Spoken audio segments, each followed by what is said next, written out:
বৎকারের মৃত্যু কিভাবে হয় আজকে একটু শুনে, শুনতে রাজি আছেন? এক নম্বরে যেই লোকটা বেদাত করতে করতে মারা যায়, আসেনি এরকম লোক? আসেনি?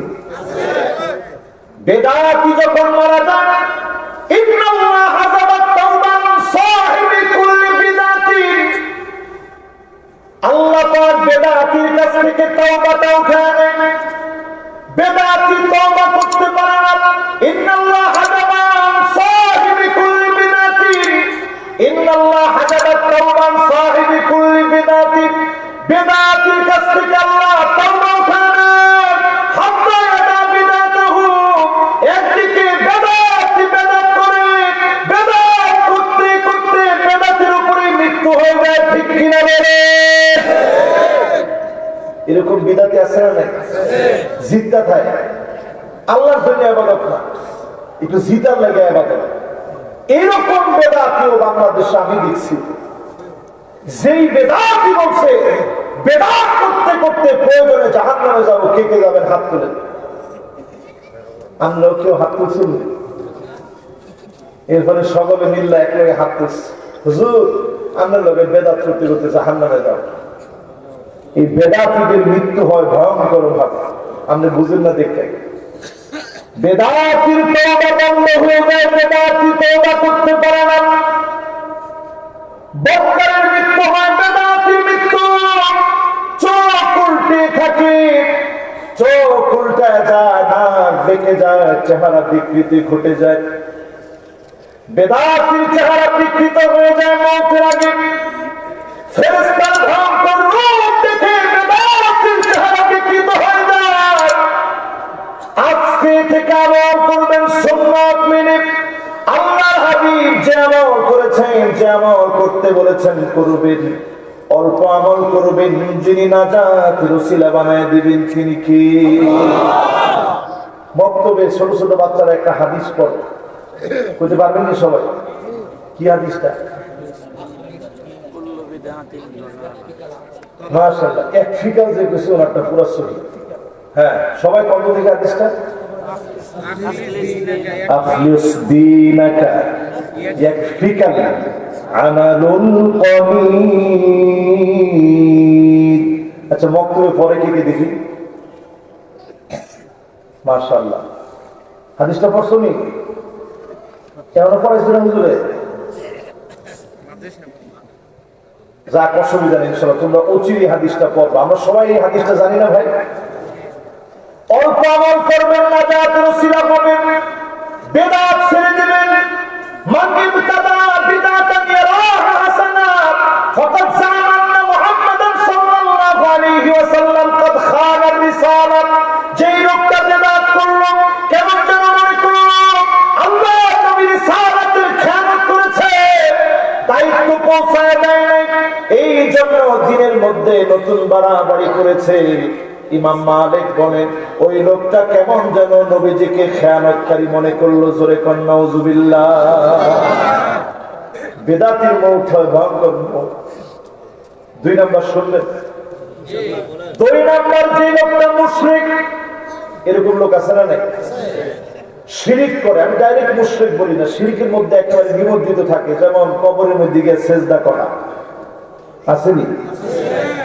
পীরের কাছে গিয়ে বাচ্চা চাওয়া, ধন সম্পদ পীরের কাছে কামনা করা, আসেনি? 2015 সালে একবার সৌদি আরবে আল্লাহ তাআলা হজ করতে নিলেন, প্রথমবার গেছি। সৌদি একজন ইমাম সাহেব দাস দিচ্ছেন, ওইখানে আমিও বসছি। তো দাসের ভিতরে বসে সৌদি ইমাম সাহেব বলতেছেন, আলোচনা করতেছেন শিরিক সম্পর্কে। এখন উনি দেখি বুঝছে যে কিছু ছেলে পেলে বাংলাদেশের আছে। উনি বলছে, মিন আইয়ি জিনসিয়া, তোমার জিনসিয়া কি? কথাটা আমার দিকে তাক করে বলছে। আমি বলছি, জিনসিয়াতি বাংলাদেশ, আমার জিনসিয়া নাগরিকত্ব আমি বাংলাদেশ। উনি হাসি দিয়ে বলল, তোমাদের দেশের লোকেরা কবরের কাছে চায়। আমার খুব বিবেকে লাগছে। আমি কইলাম যে আস্তাগফিরুল্লাহ, কি কইলেন? আমাদের দেশের লোকেরা কবরের কাছে চাইবে দূরে থাক, জিন্দা মানুষের কাছে কিছু চায় না। আমাদের দেশের মানুষ এটা বুঝে জিন্দা মানুষও কিছু দিতে পারে না, দিতে পারে কে? তো সাহেব অবাক হয়ে গেছে, কি রে কি শুনলাম আর কি দেখলাম, তুই কস কি দেখ। আমি তো আমাদের দেশের লোকেরা জিন্দা মানুষের কাছে কিচ্ছু চায় না, সব কিছু তার কাছে চায়। মানুষের কিছু দিতে পারেনি আমি আপনি কিছুই দিতে পারি না, আমার কাছে আপনি কিছুই পাবেন না। লাউ ইন্না আওয়ালাকুম ওয়া ইনসাকুম ওয়া জিন্নাকুম কানু ফি সাঈদিন ওয়াহিদিন, সব মানুষ সব জিনগুলো খোলা প্রান্তের ভিতরে দাঁড়িয়ে এক এক করে যদি চাওয়া শুরু করেন, মালিক যদি একজন একজন করে সবাইকে দিতে থাকে, মা নাকাসা মিম্মা যালিকা ইনদি ইল্লা কামা ইয়ানকুসুল মিখয়াতু ইযা উদখিলাল বাহর, সমুদ্রের ভিতরে সুই প্রবেশ করে সুইটা উঠালে যেভাবে সমুদ্র টের পায় না, এতটুকু আমার মালিকের ভান্ডার থেকে ফুরাবে না। চাবেন কার কাছে? সবাই বলেন কার কাছে? বান্দার কাছে চাওয়াটা হচ্ছে শিরক। আল্লাহর কাছে চাইলে তখন আল্লাহ খুশি হয়ে আপনার ভান্ডার পুরা হয়ে যাবে। আল্লাহর ভান্ডার থেকে সামান্য ফুরাবে না, আপনার ভান্ডার পুরা হয়ে যাবে। লিল্লাহি তাকবীর। নিতে রাজি আছেন ইনশাআল্লাহ? 3 নম্বরে মুমিনুল খাম, যেই লোকটা মদ খেতে খেতে মারা যায়, এই লোকটা বক্তার অবস্থায় মারা গেল।